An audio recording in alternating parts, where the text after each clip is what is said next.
نوبت میرسه به 120 ثانیه با ایمیل های شما عزیزان.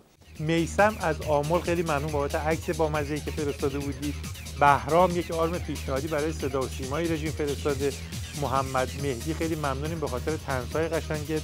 علی آزاد، ناصر احمدی، سارا مخلصی، ابوالفضل اخباری مطالب و عکس‌ها و کاریکاتورهای خیلی جالبی برامون فرستاده بودید. ممنونم به خاطرشون. فریبرز ممتحن آرم جدید بانک صادرات رژیم رو فرستاده.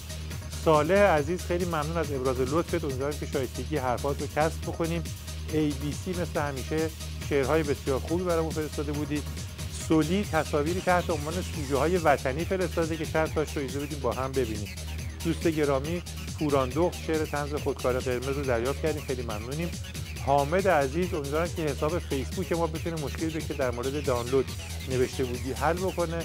یک پاسخ جداگانه برات فرستادیم. دوستان گرامی پیک شادی، سلمان و رویا ایمیلتون رسید، خیلی ممنون. پاسخ جداگانه هم براتون فرستادیم. محمود از بوشهر نوشته که من شاعر نیستم ولی شعر بسیار زیبایی دیدم که فکر کردم برای مخاطبان پیک شادی خوب باشد. محمود جان هم از خودت ممنونیم هم از شاعر این شعر زیبایی که قسمت کوتاهیش رو برای مخاطبان پیک شادی میخونم. گذشت آن دوره‌ای که میرمید آهو ز صیادان، کنون از سایه خود نیز هر صیاد میترسد.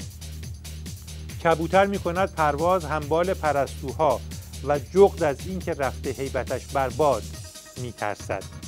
ندارد ماهی آزاد خوف از تور ماهیگیر، کنون قلاب و تور از ماهی آزاد میترسد.